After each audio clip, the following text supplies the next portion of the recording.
좋아요. 다음 전화 받아보겠습니다. 전화 주세요. 여보세요? 여보세요? 안녕하세요. 예, 안녕하세요. 예, 미친 이반장입니다. 어느 아닙니다. 원산 누구세요? 대구에 사는 박순애예요. 어디요? 대구요. 대구에 사는 성함이? 박순애요. 저하고 얼마 전에 통화하셨잖아요. 아닌데요. 아니에요? 맞나? 아니에요? 네.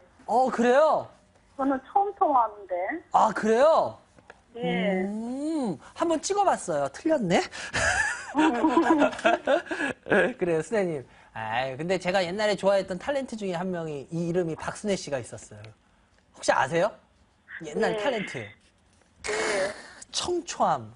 그래요. 연세 연세, 같아요. 예? 이름이 이름만 같잖아요. 같아서. 그래요. 연세가 어떻게 되세요? 50대 후반이요. 50대 후반. 그래요. 네. 우리 스님. 혹시 남편분이 수일이세요, 이름이?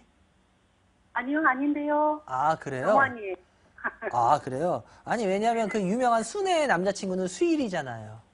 네, 글쎄 그러더라고요. 심순애와 근데 이수일인가요? 다녀가지고 그죠? 아닙니다. 그래, 순애의 남자친구는 수일이. 수일이 여자친구는 순애. 항상 어렸을 때 그랬는데. 그래요.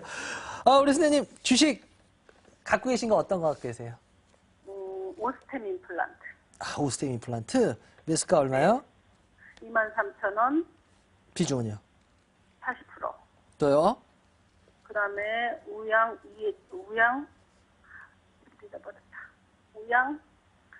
HC. 예. 매수가 얼마요? 우양 HC가 6,800원에 네. 비중은요? 15%. 15%요. 예. 또요? 플랜티넷. 예. 8,700원에 예. 20%. 또요? 또는 뭐 많이 있는데 이제 그거는 그래요? 뭐 한 가지 고맙게 여기고 말씀드릴 거는 삼성물산은 이 반장님이 물 타라고 그래갖고 물 타갖고 지금 수익이 나 있으니까 그건 뭐 상담 안 받아도 되겠죠? 이 반장이 웬만하면 물 타란 말 안 하는데 물 타는 거는 진짜 거의 다 오르죠? 네, 저 그거 지금 올해로 3년째 들고 있어요. 그래요. 이 반장이 삼성물산은 이번에 물 타라고 힌트 드렸잖아요. 그래서 네, 잘. 그냥 물 타, 그냥 딱 날짜 맞춰서 예, 물 타. 웬만해서 물 타라는 말을 안 하는 이 반장이 삼성물산 물 타라고 딱 힌트 드리고 났는데, 예. 네. 아무리 힌트를 드려도 모르는 양반들은 모르세요. 아무리 옆구리를 찔러도 내가 너 좋다고 옆구리를 찔러도 옆구리를 찔르면 막 그러잖아요. 눈치 없는 사람들은. 왜 찔러? 아파. 찌르지 마. 그게 관심 있다고 찌르는 건데, 그죠? 예. 네. 제가 여러분들한테 물 타라고 할 때는 거의 10개 중에 9개는 아마 맞을 거예요. 왜냐하면 제가 뭔가 있을 때 물을 타시라는 말씀을 드려요. 근데 제가 방송에서 얘기하기 좀 민감한 내용일 수 있을 때는 못 밝히고 타라는 거거든요. 그래서 아까도 말씀드렸잖아요. 코스맥스 BTI도 아시죠? 예, 물 타라고 상담할 때 이거 물 타셔도 돼요 이제 했던 거 그 다음부터 쫙 올라왔죠. 삼성물산도 그렇고. 그러니까 제가 여러분들한테 나름대로 최대한 방송하면서 드리려고 하는 힌트 중에 하나예요. 이런 힌트까지 가르쳐 드리네. 그래요. 그래서 대체적으로 물 타라 그럴 때는 제가 밑도 끝도 없이 물 타라 그러진 않아요. 그러니까 이 반장이 물 타라 그러면 대충 뭔가 있을 수는 있구나라고 좀 생각하시면 좋을 것 같아요. 그래요. 이 중에 제일 궁금한 건 어떤 거예요? 글쎄 뭐 플랜티넷도 손해는 많이 보고 있는데 그건 그렇다 치고 우양이 그러니까 이제 플랜티넷 같은 거는 큰 그 수익 같은 건 없어도 그 믿는 거고 뭐 망하지는 않을 거라고 믿음이 있으니까 그냥 버티는 거고 근데 우양은 테마도 아니고 테마를 타면 저는 나오거든요. 테마주는 안 하는 성격이라서 그래 뭐 얘가 세일 것 같다 뭐다 이렇게 해가지고 네. 그냥 나는 회사를 선택을 했는데 세일가스다 뭐다 해가지고 테마 타가지고 이게 떨어진다고 이러니까 테마주다? 네. 우양이 테마주다? 세일가스 테마주라고 그러더라고요. 뭐 테마주요? 셰일가스. 셰일가스 테마. 셰일가스, 네. 근데 테마 제가 얘기하지만 이걸 좀 아셔야 돼요. 네. 테마에 단순 테마가 있고 지속 테마가 있어요. 네. 단순 테마, 지속 테마. 테마주 중에도 단순 테마는 어떤 테마인지 아시죠? 예, 뭐 정치적으로 누구, 순간적으로 예, 막. 누구 친척, 예, 예. 누구 선배 알고 계시죠? 사진 같이. 예. 그래서 뭐 좀 전에 뭐 예를 들어서 코리아나 같이 무슨 어디서 인수합병할 가능성 뭐 이런 거 아시죠? 네. 이런 거 단순 테마예요. 지속 테마는 뭐예요? 정책이나 뭐 아니면 산업의 변화. 예를 들어서 이런 거는 다 지속 테마에 들어가요. 근데 지금 셰일가스 얘기하셨잖아요. 네. 셰일가스는 뭐 친척 뭐 이런 거예요? 아니면은 쉽게 말해서 산업의 변화예요. 산업의 변화죠. 미래 지속적이고. 이 소리 무슨 소리냐? 다시 말해서 지금 우리 순애님이 테마 만약에 셰일가스의 어떤 그런 테마로 선택을 했다라고 한다면 잘못 택한 건 아니라는 거예요. 그런데 문제는 뭐냐? 셰일가스가 너무너무 시끄러웠던 건 언제예요? 한 몇 달 전이었어요. 예, 작년이었죠. 작년. 작년. 말. 그죠? 네. 바로 여기 아니에요, 여기. 네. 근데 너무 늦게 이제 그거를 했다라는 건 그게 잘못된 거예요. 근데 것 같아요. 예, 지속 테마를 선택한다는 건 잘못된 건 아니에요. 무슨 말인지 아시겠어요? 그런데 네. 지속 테마가 주로 더 관심을 받을 때와 지속 테마가 이제 그게 좀 속된 말로 약발이 어느 정도 끝일 때와 그 타이밍을 너무 선택을 잘못하셨다라는 거예요, 문제는. 내 문제가 뭔지를 먼저 정확히 알아야 돼요. 그래야지 해결 방법이 나와요. 이해가 되세요? 네. 그래요. 그럼 지금 뭐를 잘못했는지 아시겠죠? 알고는 있습니다만. 그래요. 근데 우양 H 씨 같은 경우에 이게 얘네가 플랜트 업체인 건 아시죠? 플랜트 기자 됐죠. 예. 열교환기. 예. 그래갖고 뭐 요새 뭐 하이닉스 아니죠. 뭐지? 하나케미칼하고 뭐 수주도 있고 뭐. 네, 맞아요.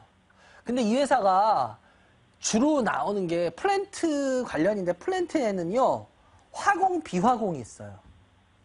아세요? 그런 건 잘 모르죠. 아, 그래요. 네. 플랜트는요 화공, 비화공이 있어요.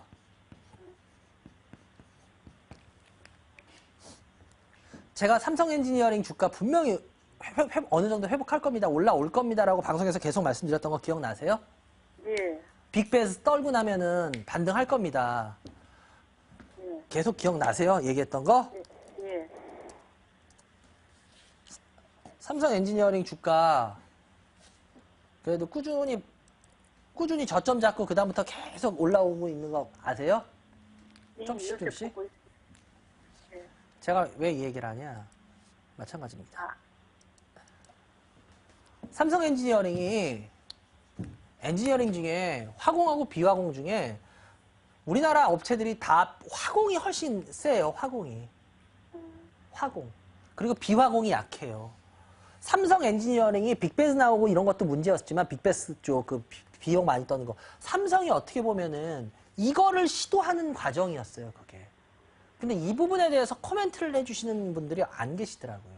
그걸 몰라서 코멘트를 못 하신 것 같은데 삼성 엔지니어링이 실은 회사가 우리나라의 문제가 뭐였냐면은 화공 쪽만 강했어요. 그래서 비화공이 너무 약했어요. 그래서 삼성 엔지니어링이 먼저 안 되겠다. 비화공 쪽을 더 키우자라고 해서 비화공을 키우고 있는 과정 중에 나온 것 중에 하나가 바로 그게 빅베스 문제예요. 비용을 잘못 처리했어요. 왜? 비화공 쪽이 약했기 때문에 정확한 비용 산출이 안 됐었어요. 이해가 되세요? 예. 그런데 이제 비화공을 점점 삼성 엔지니어링 키운 거예요. 이런 걸 수모를 겪으면서. 그래서 바닥 찍고 올라오고 있는 거예요. 마찬가지로 우양은요, 화공이 훨씬 커요. 비화공보다. 근데 화공의 문제는 뭐냐? 여러분 이거 똑똑히 하셔야 돼요. 화공은요, 진입이 쉬워요. 비화공보다. 진입이 쉬워요. 진입이 쉬워서요. 속된 말로 따지자면 화공하고 비화공 중에요. 물론 뭐 그렇겠지만 이익 남는 게 비화공이 더 커요. 지금은 화공보다. 이걸 우린 뭐라 그래요? 고부가가치라 그러죠. 이해가 되세요? 네. 우양의 문제가 뭐냐면 우양은 화공이 훨씬 커요. 그래서 우양은요. 수익이 쭉쭉쭉 늘어나는 구조가 아니에요. 한번 그거 제가 실적으로 확인시켜 드릴까요? 예. 이런 거 모르셨죠? 아니, 뭐 실적이나 이런 건 아는데, 그래도 손절치기에는 좀, 예? 아까 손절하기에는 좀 그래서 버티는 거죠. 아니 그러니까 회사를 모르셨잖아요. 지금 보니까 회사 하나도 모르시네. 거의 이거 중요한 이런 포인트를 다 모르시는데? 네. 그럼 이 회사 안 거 아니에요? 이 회사 모르는 거예요. 그러죠. 잘은 모르고 그냥 제 기준은 어떤 기준이냐 하면은 손해 안 나고 네. 이런 기준으로 이제 어차피 내가 잘못 선택을 해서 물렸으니까 예. 근데 손해 안 나시려면 이 회사가 올라올 수 있는지 이 회사가 어떤 상황인지 그걸 아셔야 되잖아. 근데 지금 화공인지 비화공인지 이게 뭐 문제인지 이거 돌아가는 시스템도 모르시잖아. 그럼 어떻게 해? 네. 그래서 이 회사 지금 실적을 안다. 이 실적이 이게 뭐가 중요한 건데 어떤 의미인가를 알아야 될 거 아니에요. 그래서 상담을 드린 거잖아요. 아예 또 그런 거예요? 그래요. 네. 그럼 제가 또 계속 해드려야지, 그죠?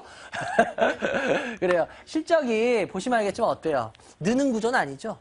네. 시간이 가면 갈수록 뭐 그렇게 늘진 않죠. 왜냐하면 이 회사가 아무리 그래도 화공 쪽에 너무 비중이 아직은 높아요. 거의 한 7, 80%가 화공인가에 나와요. 이 회사는. 그렇기 때문에 그것 때문에 이 회사의 실적이 이 정도예요. 그러니까 주가가 이 회사는 워낙 그렇게 올라올 수 있는 회사는 아니었어요. 그래서 잘 보시면 알겠지만 이때 주가가 상승한 거 있죠, 이때. 이때 주봉으로 볼게요. 주봉으로 보면 우양 HC가 하고 나서 이때 상승할 수 있는 거는 셰일가스 때문이었어요. 셰일가스. 그 미국 셰일가스 열풍 때문에. 근데 셰일가스 납품한다는 그 부분 때문에 그랬어요. 그런데 그래도 이 회사 제가 요번에 조금 높이 평가하는 건 있어요. 뭐냐? 이거 높이 평가한다 그래서 이것 때문에 주가가 반등한다는 건 아니에요. 이 회사 이번 주에 저거 한 거 아세요? 그 산업은행 상대로 전환사채 발행한 거 아세요? 예. 100억인가? 맞나요? 네. 예, 100억인가 전환사채 발행했어요. 근데 정말 이 회사가 양심이 전 있다라고 봐요. 양심 없으면은 뭐 했을까요? 뭘로 전환사채 발행 안 하고 뭘로 그냥 발행해버리면 돼요. 뭘로 발행해버려도 돼요. 돈 들어오는 건 똑같잖아. 여러분들이 뭐 싫어하는 거. 유상증자하게 맞아요. 유증해도 되잖아요. 전환사채는 말 그대로 회사채기 때문에 빚이에요, 아니에요? 이긴 하죠. 빚이잖아요, 회사 입장에서는. 그렇죠. 근데 유상증자는 빚이에요, 아니에요? 아니에요. 아니잖아요. 그럼 그 회사 입장에서 유상증자가 더 쉽겠어요? 전환사채가 더 쉽겠어요? 그냥 하시려면, 예를 들어서. 유상증자가 쉽죠. 전환사채는 받아주는 데도 있어야 되고. 그러니까요. 산업은행 상대로 했잖아요. 예를 들어서 진짜 이 회사가 양심에 없으면은 그냥 유증해버리면 돼요. 그럼 뭐야? 개인 주주들 죽든 말든 주가 빠지든 말든 그렇잖아요. 회사 입장에서는 자본금을 늘리는 거 아니에요. 자본금은 빚 아니잖아요. 그죠? 그런데 유증 안 하고 뭐 했어요? 전환사채 발행했죠. 100억 원. 그 소리를 보면은 이 회사가 속된 말로 양심에 털난 회사는 아니란 소리예요. 이해가 되세요? 네. 근데 단지 아직 이 회사가 아주 이슈화될 만한 상황이 지금 떨어지고 있지가 않아요. 아주 매력적인 게. 왜? 셰일가스나 이런 것도 지금 뭐 갑자기 뭐 이미 많이 이야기 나온 거고 갑자기 셰일가스 붐 이럴 것도 아니잖아요. 그죠? 그렇죠. 이해가 되셨어요, 이제? 예. 그래서 이 회사 같은 경우에는 지금 드라마틱하게 무슨 반등이나 이런 걸 기대하기는 쉽진 않아요. 그래서 이 회사 같은 경우에 현실적으로 매수가가 지금 얼마라 그러셨죠? 6,800원이라 그러셨나요? 예, 6,800원 여긴데요. 실은 진입을 잘못하신 게 맞아요. 그래서 이거는 자기 손실을 인정하시고요. 실수를 인정하시고 제가 봤을 땐 그냥 한 5,800원이나 5,700원 정도까지 오잖아요. 그럼 이건 그냥 손절을 끊어주시는 게 더 좋을 거예요. 기다리라. 네. 어떡하죠? 매수가까지 기다리라는 말씀은 못 드리겠네요. 예, 할게요. 그래요. 하시는 게 조금이라도 더 나을 거예요. 시간 잡아먹는 거 이런 거 따졌을 때. 아시겠죠? 네. 그래요. 비전이 많이 있으면 제가 기다리시라 그러는데 비전이 그렇게 크게 뭐 아주 발전적으로 비전이 크게 보이는 상황은 아니에요. 그래서 그럽니다. 그러니까 그건 잘 참고하세요. 그리고 네. 그다음 플랜티넷인데요. 플랜티넷 같은 경우에 6,970원, 8,700원인데요. 7,000원 정도 지금 되죠. 8,700원인데 플랜티넷 같은 경우에는 그래요.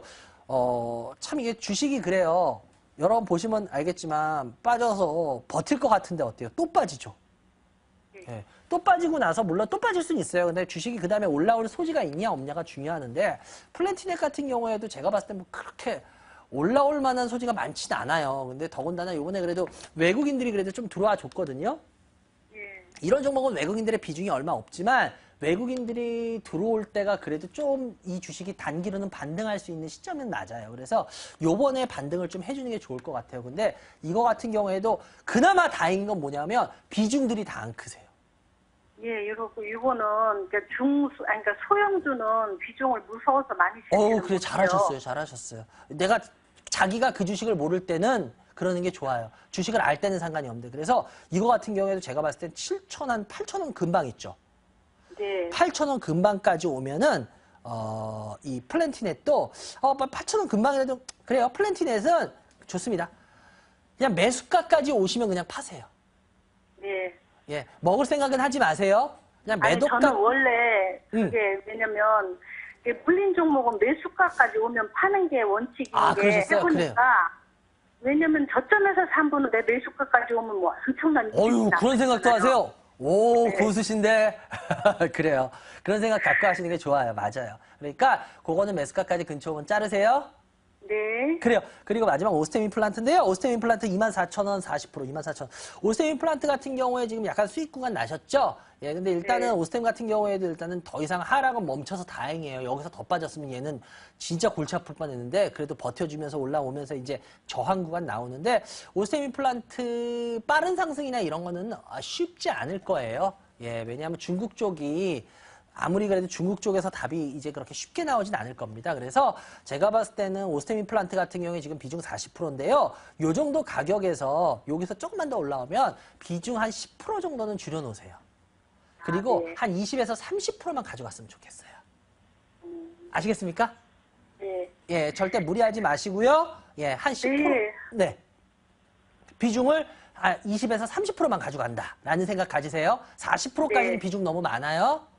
네. 그래요. 세종과 상담해드렸고요. 어떻게 도움 좀 받으셨는지 모르겠네요. 물론 받았죠. 받으려고 했고, 지금까지 이 반장님 이거 보면서, 그러니까 제가 직접 상담은 안 해도, 그래요? 이제 받는 게 무지 많아요. 아이, 감사합니다. 네. 최근 수익 그 포트 중에서는 그 삼성물산을 아주 막 결정타를 날렸고, 그래요? 이래서, 하여튼, 감사합니다. 제가 확신이 안 서는 우양에 대해서 여쭤봤습니다. 고맙습니다. 아이, 감사합니다. 정말 하여튼 뭐, 고맙습니다. 제가 했던 말, 조금이라도 참고해서 수익 나셨다면 전 그게 뭐 가장 저한테 큰 즐거움입니다. 하여튼 축하드리고요. 좋은 주말 되시기 바라고요. 그리고 주식시장 앞으로도 희망 가지고 계속 열심히 참가하자고요. 네, 고맙습니다. 예, 감사합니다. 예, 여러분들은 지금 주말에 주식 명품 프로그램 이반장이 진행하는 이반장의 주식민원 처리반을 시청하고 계십니다.